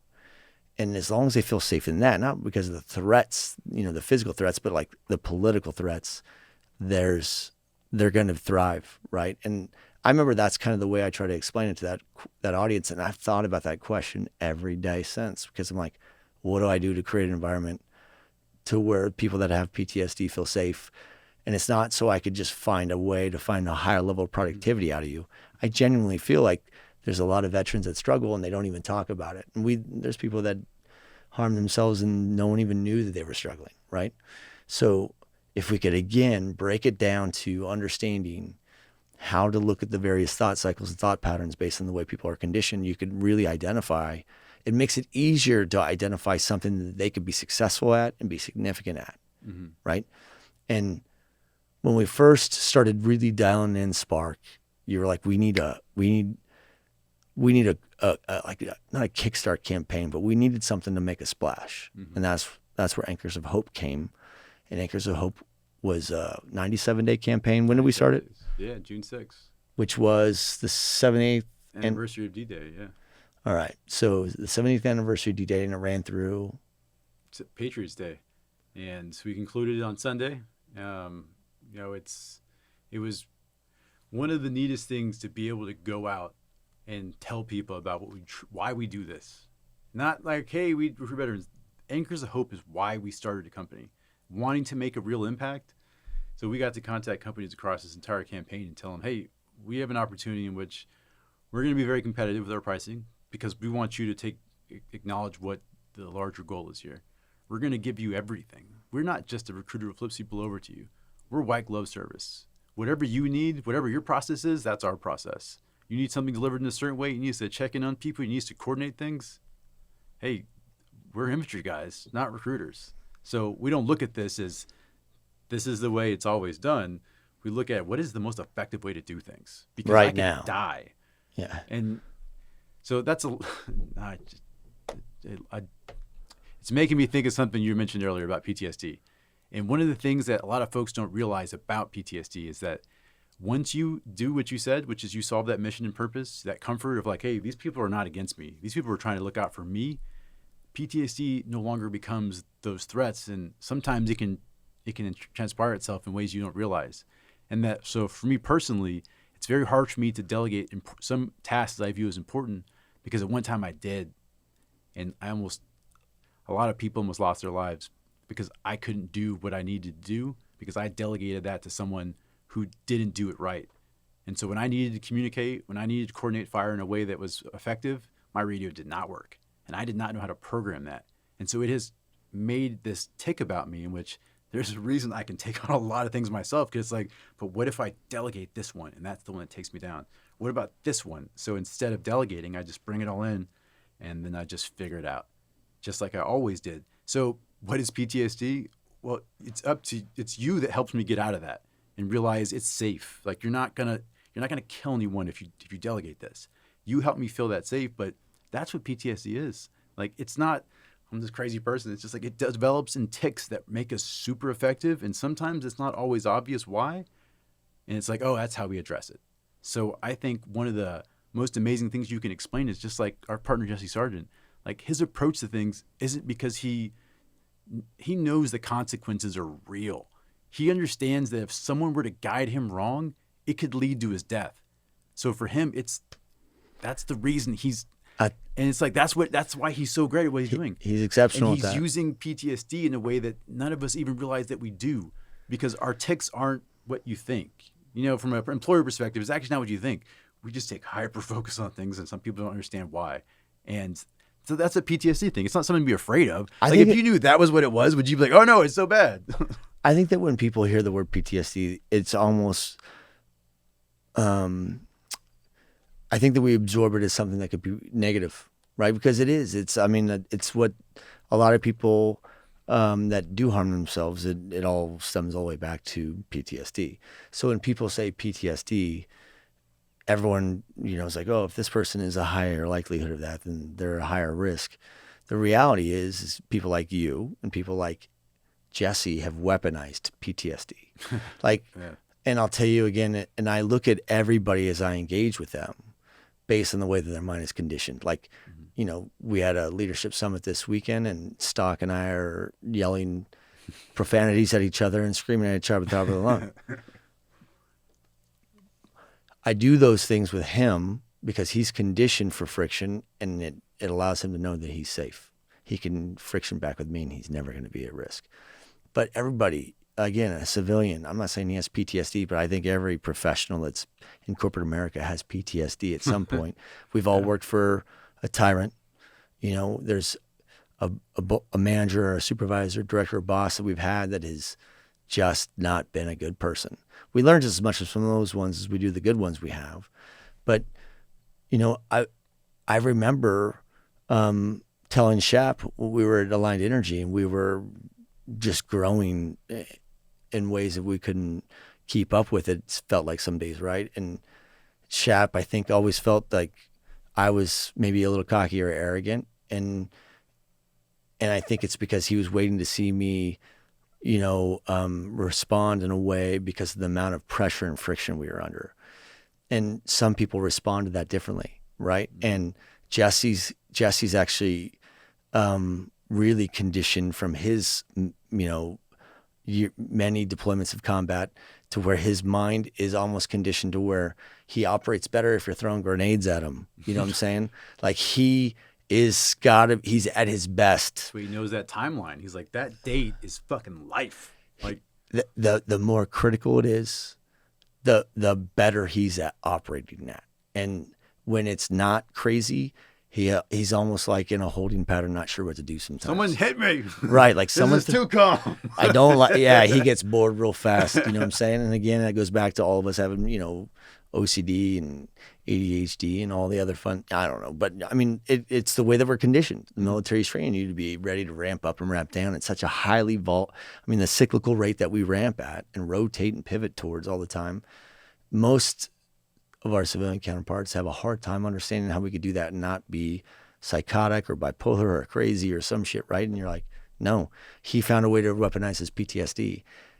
He thrives with that, the ice in the vein thing. So I tried to always tell Andrew how that pencils out more economically efficiently too as a business. Like, why does that help me? Like, why do I want that? And you're like, well, I think that if you take a veteran and you have someone that can endure the craziest of stuff, you're not going to have so many whipsaw rotations that ultimately lead to purchasing decisions or something that really exposes you on a financial. You can't excite that person, not normally.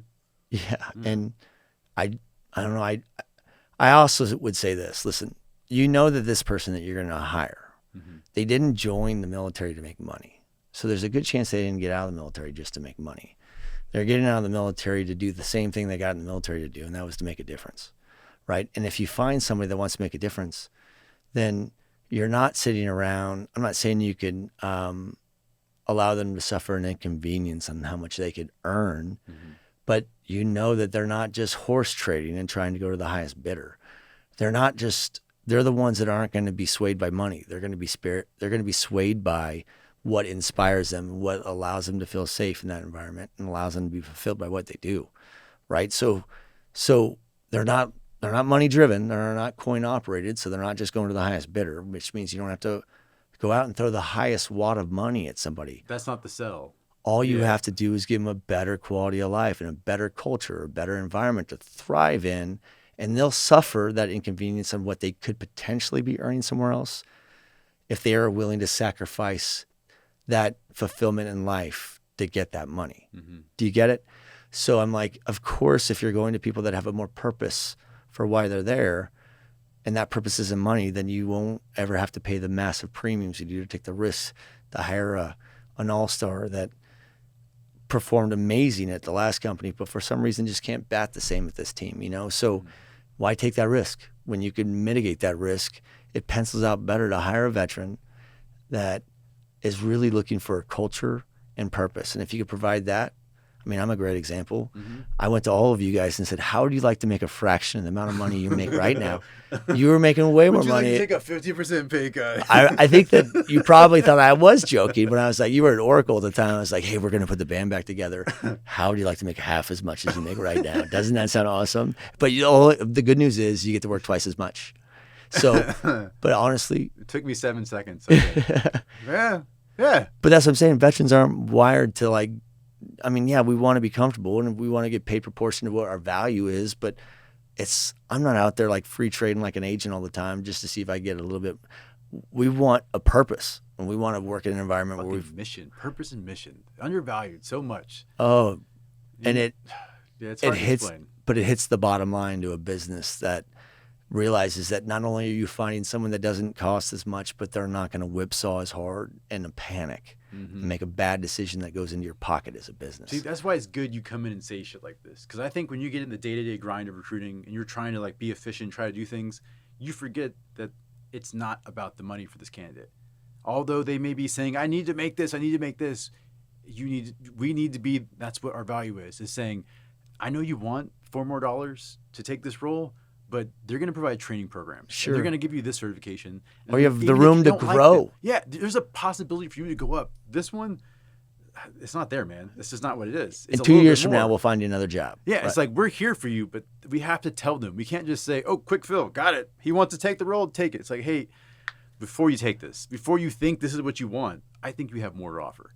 And this is what I think you should do. And that's the part that we need you to come in and say, like, hey, watch out. I know we're in the grind of recruiting and we're in the grind of producing, but it's a mission here. And it's huge because they don't even know it. I didn't know it. I was more focused on like, I need to take care of my family, which means I need to make more money because that's what happens when you leave the Army. You need to go make more money so you can take care of it because now I have... You have base housing now. You have, you're not thinking about how to go and be the next career path. Right. And so that's ultimately what we're trying to chart here. Obviously, like I said, we did this because we were trying to recruit people for ourselves, and then we end up getting good enough at it to recruit more than we needed. Skyler is like the perfect example of like, he wouldn't get the job if he applied to those companies. Never would have. And now and they would have been like, oh yeah, he doesn't have experience doing this. It's like, you guys just don't know. These are secret weapons here. Like these are crucial members. 1,000%. And like, again, Skyler's the perfect example of a guy that there's no way to have translated his resume into what he does today. I was battlefield promoted. I was, in firefights day in, day out. I led men in the most extraneous situations, but my job was to close the distance with the enemy. His job was to lead and deal with conflict and lead people through conflict. What is the primary purpose of a PM? And that is to deal with conflict and lead people through conflict. And they marry so well. He had that battle tested experience to where we just needed to marry an opportunity. We took the risk of bringing on a guy that on a piece of paper would not have been close. He wouldn't, and as they say in Texas, he would have missed it by a country mile, right? But we knew that his character and the way that he was mentally conditioned and the way that his thought cycles work lends itself perfectly to this, because now he's in a highly kinetic environment where the pressure on the programs and the data center industry really are, safety, schedule, budget. But let me tell you, man, safety, safety is never going to not be number one, but that schedule, that could kill a company if you miss a schedule, right? Millions. So he shows up and he's like, let's do this. All chilled out. And you're like, how are the adrenal glands? No one's shooting at me? Not fully throttled right now. He's like, no one's shooting at me today. None of my friends got, just it's perspective, right? Man. And when he comes in, he's not the type of guy that looks at anything and says, I have to do this. Mm-hmm. He came in hungry and he's like, I get to do this. And that the optics in which he views that through, because of the way that you guys were conditioned, it was just the perfect fit. And we were learning that. And now we obviously, now we picked up Maggio after.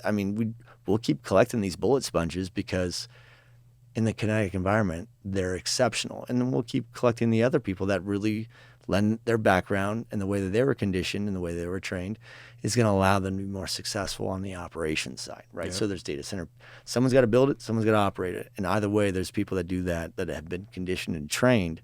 They don't have anything on a piece of paper that looks like they have experience in low voltage structured cabling, or it's all conflict. Yeah. It doesn't matter what it is. Everything that we're doing to execute on is going to have some sort of friction, mm-hmm. and that friction is going to need to be dealt with someone who has the right temperament, emotional maturity and discipline, and then they're going to have to figure out how to navigate and lead. And that's what the military does exceptionally well with the infantry types, right? There's strengths and blind spots to everything that we're trained on, but but I think that's what Skylar. That's why Skylar embodies it. Yeah, that's why when we think about we would do this and we talk about why it makes sense to us, but when you look at what we've done, we put our fucking money where our mouth is, and it's like we hire people at risk, we train them, and then they grow and fucking take on programs all by themselves. It's impressive. I'm so proud of them. It happens. Like, this keeps happening. Like, that's so. If we can do it, anybody can. Let's find you some people and you can do the same thing. Like, it's really not that hard. I will say this though, like us. I have learned though the infantry guys have a blind spot. As an example, I thought Skylar was exceptional until I saw Jesse, and I was like, Skylar was Jesse's squad leader. Like, he failed miserably. Have you seen Jesse? He's a hot mess, right? But shifting to taking that focus, we knew that we had the right purpose, the right mission. And then you were trying to make this the most economically efficient veteran recruiting model, period, right? And we, fortunately for us, that's not the primary line of business we use to generate revenue. That was a cost center, quite frankly, to us that we found that could benefit others and benefit the community, the industry, and most importantly, the veterans. And then we just wanted to make sure that we launched it and put it on the map. And with the Anchors of Hope campaign that you guys did, you guys really, we grew. How many more people did you have to add to your team throughout that? Plus, how much of the industry started really leaning in hard? I was like, when you told me that, like, hey, DataBank is like almost, they were in, it seemed like competition to beat the number 2 and the number 3 group. For Anchors of Hope was a competition for 97 days, but there are awards and there's charities, and take us through all of that stuff, because I didn't even know any. You're just rocking this, and I was like, how did you even come to these nonprofits? This is awesome, mm-hmm. because the DCAC Live conference, in a couple of weeks here in Austin, Texas, is, every year we do a charity golf event for a veteran foundation. Last year was 4 Seasoned Fighters. This year it's One Tribe, which was formerly 22 Kill, mm-hmm. And we do that as our biggest contribution back to the 501c3s. That's a big dollar. That's a big check. But now on the Overwatch side, right, with the Anchors of Hope thing, being able to really jump that through, you guys patched together some really cool stuff on that. And I was learning about it as you were rolling it out in development with your team. But take us through some of the highlights of that and let other people know about it, because we're going to do it every year, right? Well, it's crazy because you're like, we put together this team, we put together these efficiencies, and it's like, it's crazy. I'm an Army guy, I'm infantry, but I am successful because of Navy Chiefs. So like when I think about my OGs, I was like, well, you know what? They are Navy. They're not infantry guys. So I'll say even a lot of Navy guys can deal with chaos just the same. It doesn't have to be process related. And these two guys are an example. Like I'll take you back to one of our OGs, and that's Jesse Kendrick. And it's someone that was in active duty, had every opportunity in the world to go anywhere he wants. He saw someone, and it goes back to what you were saying earlier. He saw mission and purpose. And he was like, that's what I want. I'm not chasing the paycheck. I'm chasing mission and purpose. And it took me years to find my mission and purpose company. And that was, we had to do it our goddamn selves. Yeah. So when I see someone like that was like, yeah, this makes sense. I'll bet my career. I'll bet my post-military career on you guys. So he was our longest running, I guess we kind of created our own skill bridge program at the time. Yeah. And we just grassroots it. And so having someone early on who trusts us, who sees this, is like a little inspiring to think, keep pushing. Like, keep pushing, because this person who has no idea what private life is like, this makes sense. Like, I don't know much, but this makes sense outside what I'm going to bet my post-career on. And so we start, simple, trying to recruit across the country, doing all kinds of mistakes. And that, again, it's not about the dollar amount. It's about mission and purpose. You can't tell a person, the benefits, all this, all that. You're going to get a certain type of candidate. Our candidates don't apply to that. So what we've done over the years is we found people that truly want to do this from a mission perspective. Yeah, it's a mission. It's their purpose. Like, this makes them happy. Like, placing people, like getting them over that opportunity, it gets out of that. They're fulfilled with that, yeah. So it's like we go from, all right, we're starting to place a director here, assistant project manager here, to we get a big player entry. We get a data bank. We get a group like IES who say, hey, we believe in your mission too. Yeah. We believe in your mission that we want you to recruit for us everywhere. And so what did that take? What have we done in that time? It started what was me as a one-man band trying to recruit, place, and source all these things at once. And we have support staff. That support staff grows. And what are we at? Let's see. 7, 8 people at least. Albert Armijo, a guy I met at Oracle, former veteran, he came along. We have Jesse Kendrick, a Navy guy, 2 Navy guys in a row. Then I finally get an Army guy, and Daniel Gonzalez, someone who served in the infantry.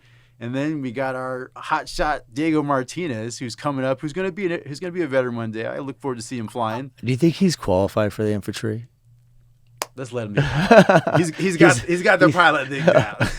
Oh man, who knows? Maybe he's going to be an infantryman. Right. And then what's crazy is then we were able to bring up a guy that was introduced to us by our first hire, Chad Morgan. Oh wow! First placement with one of our partners, Chad Morgan, says, "Hey, this guy Kean Coleman." He's not my job, but he is awesome. Is that the guy that you called me about the other day? Yeah, Kean. I said, we got to hire him. We got to hire him. He is just, honestly, he makes me feel like a bitch sometimes. Because, like, he's working out every morning. He's up there, like, 5 days. Hey, sorry, guys. I got a little late from my morning workout. I'm just like, fuck, I'm trying to, like, figure the time to work out. And so it reminds you that when you come out, you got fire in you. What branch was he? Was he Army? Navy. That makes sense. I'm telling you, I got a whole fucking Navy staff. It all adds up. Yeah. Well, you want it to work right? So Kean Coleman just comes in on the East Coast, and he's going to he brings so much energy to the team. And now we get to do something crazy in which we get to bring someone who knows, is not a veteran, but embodies the spirit and the values. Dakota is he's got energy. Yeah, he's an example great. that you can take college kids. You can take college kids with the right amount of experience, and they can come in and have fire too. They just need, this community to roll into and be like, oh, this is the way it is. Everyone works like this. Everyone gets excited when they come in. I'm gonna have Jesse on to talk about the data center apprentice program. Right, we have the OVETA program, which is OVERWATCH. Data center apprentice is fucking awesome. Yeah, I mean, like, it's like a page out of the playbook of the trades, right? I mean, it makes so much sense. Why create the whole goddamn structure when they did it right? We just need it for ours. Yeah, and there's really no. I haven't seen like a standard. I mean, I guess if you work for an MEP firm or an A&E shop, then yeah, everyone's an engineering undergrad. But I have seen people in this industry that have their degrees in school had zero to do with what they do for a living. Mm-hmm. And it just tells you that people that are in this industry they're in this industry for their passion, right? And their interest. Like, I am interested in that. Right. Those are the same people that are brave enough to be high schoolers, young, I guess, not adolescent.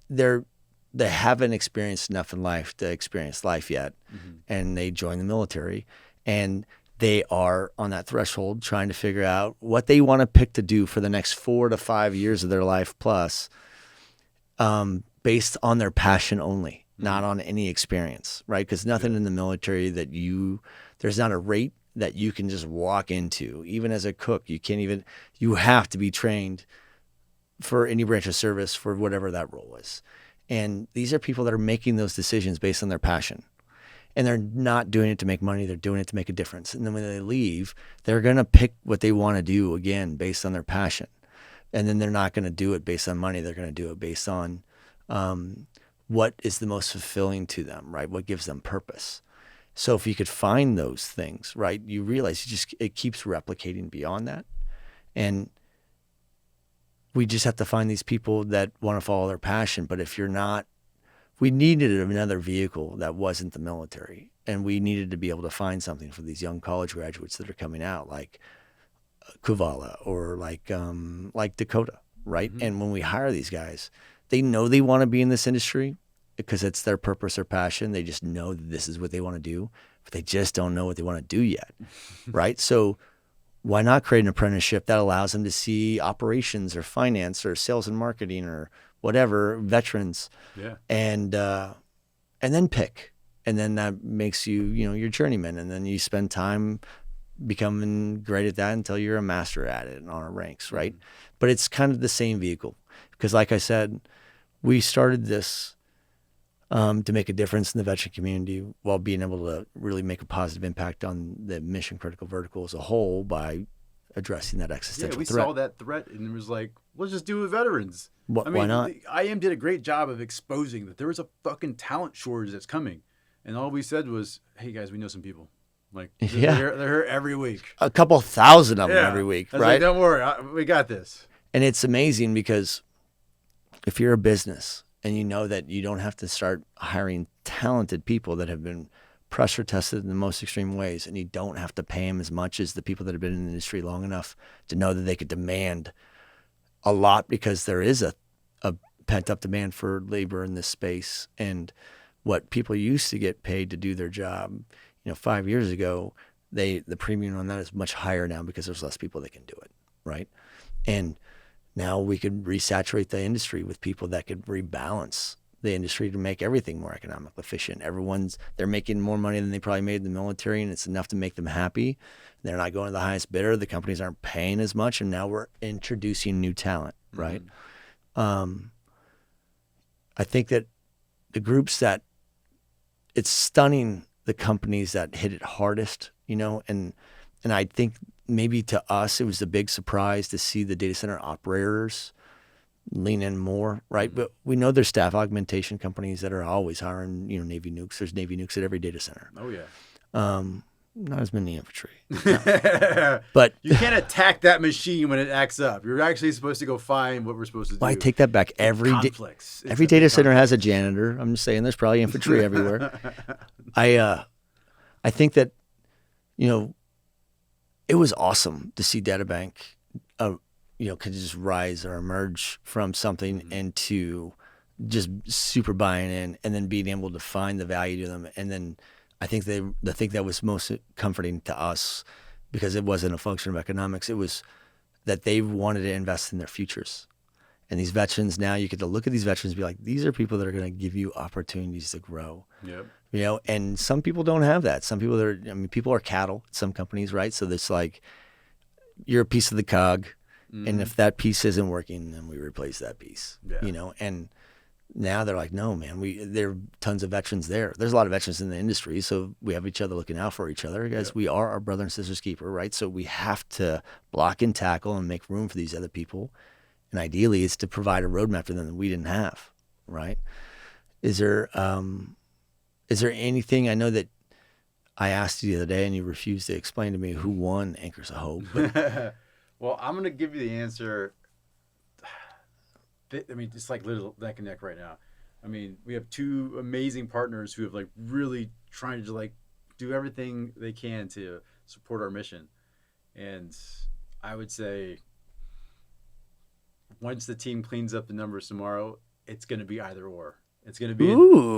It was one group had a surprise surge at the end, and I'm like, a dark horse at the end. Yeah, I'm like, oh, they're all starting, so now it's just a matter of administrative checked of like, all right, guys, so like, yeah. So this is if you're not gonna tell I can me. short list. No, you're good. Well, I'm like, literally, I mean, man, goodness, they did a good job pushing it at the end, but they're either gonna get over the finish line or they solidly sat in second. So then take me to really the most exciting part of Anchors of Hope. Obviously, hiring veterans and getting a bigger volume of veterans pushed through. What you really did was you just lowered the rate to very, very low rates just to try to accelerate more veterans into the space. See why we matter. But we did that knowing that we were, at the same time, you guys were out trying to find more nonprofits. Oh, man, that's been great. So, yeah, tell me who they are again. I don't know. Yeah. So I know C4 is on there because I know C4. C4 Foundation is fantastic. Well, which is so great about the other side of what we do. We get to help veterans coming out, show them opportunities, but then we can't help everybody. We can't have everyone get a job. We can't catch them all. And some people fall into a situation that just sucks, man. Like the job didn't work out. You were fucking doing amazing things in the military and just you didn't meet one of us and you had a bad path. And whatever it is, sometimes it doesn't work out. So what we said was we're going to support everybody. And one of them in particular is C4 Foundation. And if you think about what our special operations community has to go through, like I'm an infantry guy. I can say, hey, I'm tip of the spear. I do all this shit. And it's tough. But I don't deploy for 300 days out of the year, even when there's not a war going on. These guys are gone like 90% of their time. They have the highest divorce rate, some of the highest suicide rates. They have a lot of, because they're gone all the time. It doesn't take a war. They're always gone. So C4 Foundation is acknowledging of that. Those groups put their lives on the line every day, and there's some good people running the organization trying to make a real impact to that community. And that's the C4 Foundation that, I mean, do you want to talk a little more about? I know them because of you, and I'm thankful that I got to a better understanding of being able to go to that dinner. When was that? That was like we had just started as a business. I think it was Jesse and I were the only first two employees, and then you were you were probably third. You were still working at Oracle. You're like, let's see if you guys even have your shit together. Will we exist in 2 months? Yeah. You're like, I think was your missus pregnant or something? You're like, I'm not taking that risk right now. You guys are morons. So we, it was literally just the three of us because I remember having marketing shirts made for 3 people, right? And it was a red event.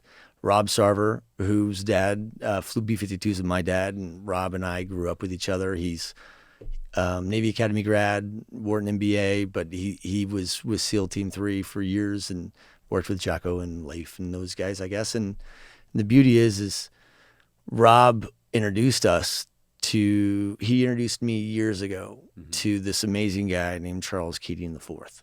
Okay. And Charles came out to Austin when I had a nonprofit when I got cancer, and while laying in my hospital bed at MD Anderson, I was like, they were getting in between surgeries. The path forward was to remove my leg. Fuck. So at the time, one of my old chiefs in the Navy, Rob Reed, who looked like Stone Cold Steve Austin, right? This guy he still is a savage of a man. Mm-hmm. The beauty about chiefs is they don't have a lot of tolerance for your pity parties, right? So I remember he's like, listen, bitch, so pick a marathon that we're going to go run. That was his way of dealing with I can't believe I'm not going to have a leg. He's like, settle down, Alice. Let's figure this out. And next thing you know, I'm laying in my hospital bed at MD Anderson negotiating with doctors to keep my leg because I want to go do these things. And an Ironman is one of them.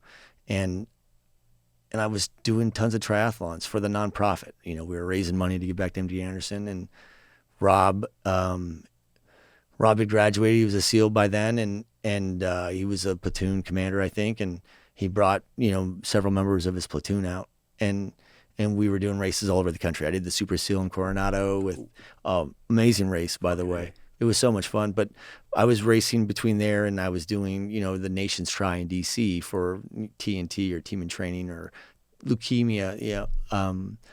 There was always a purpose. And as a cancer person, I was always doing those races for cancer.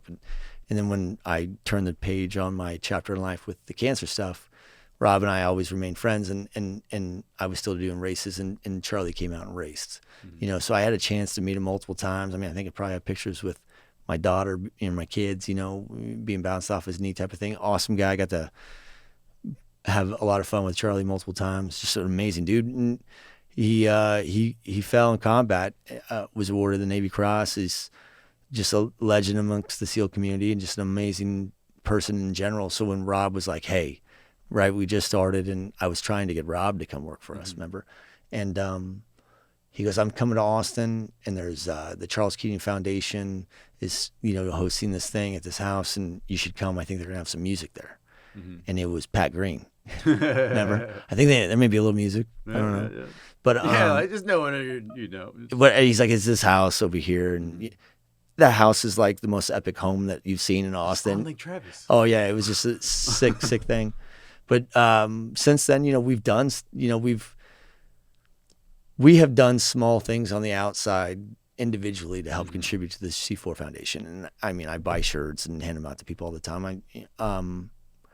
But I met the father. I met Charles Keating III, and he's just an amazing guy too. And when we were doing things, you guys were throwing around names, and someone said, hey, this is of the list of 10 that we're looking at. This is one of them. And I was like, we have to do them. Because I knew them and I met them, and it's obviously much more personal now. I forgot that I'm ashamed that I didn't have them on the list first. I should have remembered them first. But now they'll be someone that we always contribute to, right? Because it hits close to home, because I personally had a relationship with Charles before he passed. But true American hero, amazing person. So cool to be a part of giving back. I get to help the veterans coming out of the military, and with those funds, I get to go help these nonprofits that could really benefit a lot of other veterans that are trying to solve the same problem that we are, right? Reducing the suicide rate. So how is that not amazing? How you could create an entity that's not a nonprofit that allows us to still support and build that bridge while supporting the growth of the industry in its whole. You start wondering, like, nobody else knows this? Like, you could have this amazing, fulfilling way of running your business in that. So we get to help a group like C4 Foundation, again, that helps America's elite, that support us and go through some fucking shit. And then I love the other organizations. Yeah, who are the other ones? Flanders Fields. So what's that one Flanders again? Fields, they do the job that not a lot of people are willing to do. Are they aligned with Black Rifle or something like that? So I see their posts all the time. The founder has a successful company, and Black Rifle Company does data analytics and other things. And that wasn't enough for him. He wanted to give back in a way that few others can or will or can even stomach, He's going after those that we didn't help. They slipped through. They had the problems, and they had serious issues that go on, and where they got addicted to drugs. They lost their homes. Wow. I mean, they've fallen into a situation that is hard to help, in which they actively go out into crack houses, other very dangerous areas of the country, and they're saying, let us help you. Like, you were a veteran once, you served this country, let us help you. That's amazing. They're addicts, though. They don't want the help. Like, so this is a group who says, we're going to go encounter people, and they're going to not want us to help them. They're going to yell at us. They're going to be very resistant to what we're trying to do. But we know what they did. And what we did changed our lives. So there's no way we're going to let our brothers and sisters just wallow in that crack house. So Flanders Fields does a job that few are willing to do, and that's why we're going to support them. They are an organization that are doing things as far as like starting treatment facilities, starting places where they can take homeless people, take homeless veterans, show them a path, get them on another, into a new chapter of their lives. So Flanders Fields, again, they're a group that touches everybody, special operations, regular Army, everybody, all services. And then there's another group, One More Day, and their mission sounds exactly what it is, in that there's some folks that before they've gotten into that environment, before they had a chance to do anything, they found themselves in a situation in which they want to take their own lives. And One More Day is focused on changing that, on being that resource so a veteran doesn't take their life. So they're just the start of many, many organizations we're going to impact. But those are the three that we're supporting right now. That's awesome. So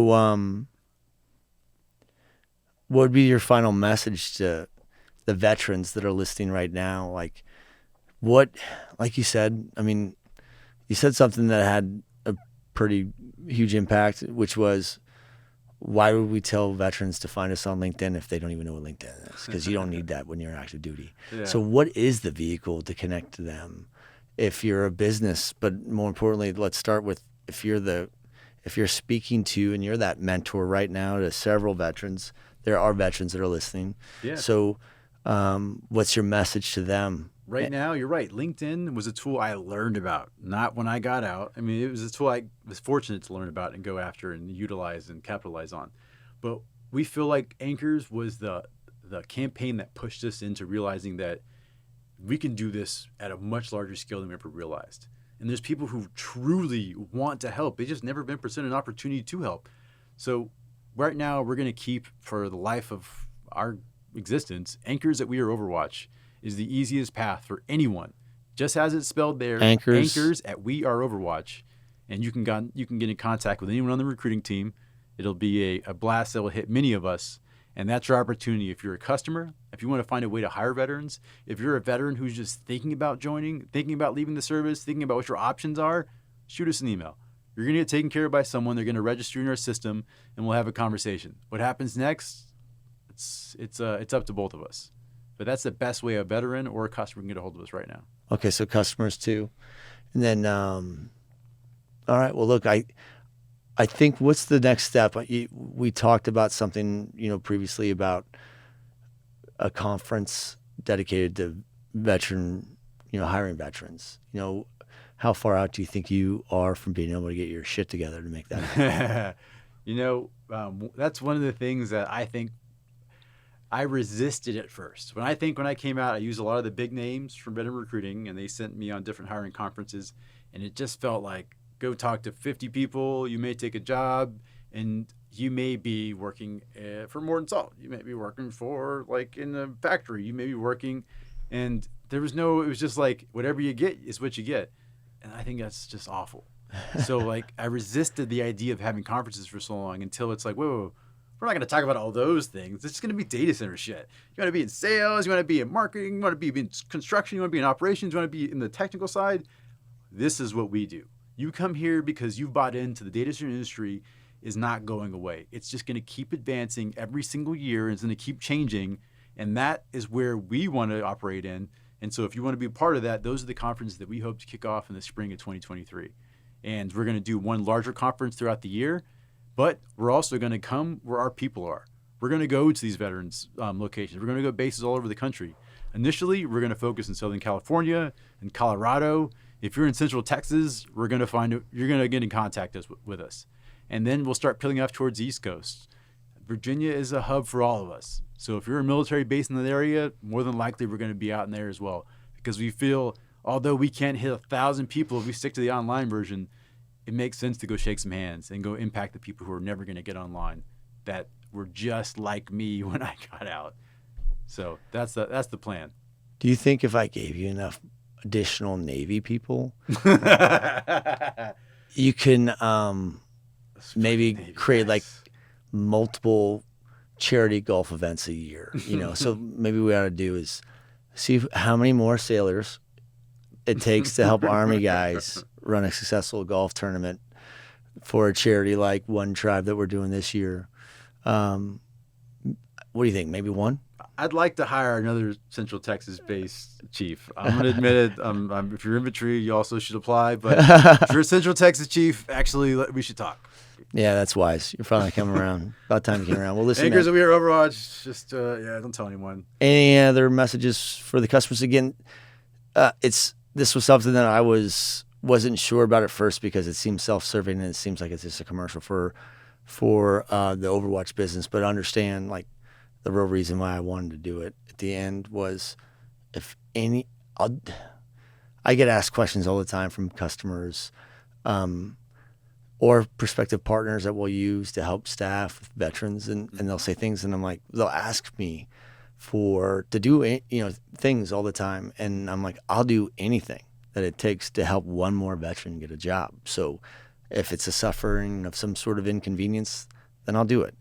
And if I have to make a podcast, I get to make a podcast with you, even though I'm like, how do I make sure that we don't make this a commercial about making business for this? It's more about helping veterans, right? So thanks for making it be more natural and fluid and dedicated to the most important thing, which was helping veterans. And then ultimately this platform should help contribute to that huge light that one day exists that becomes the collective, so that every veteran can see it regarding the fact that they don't have a LinkedIn, or they're like me and they don't use TikTok and other, so we have to find a way for the world to get it, so hopefully Spotify or YouTube or Apple or Google or whatever it is. This is going to be grassroots. We got to get the message out by sending this link, because hey, my brother-in-law's getting out, my cousin's getting out, I know my friend's getting out. Send them this link. I love it, man. Well, hey,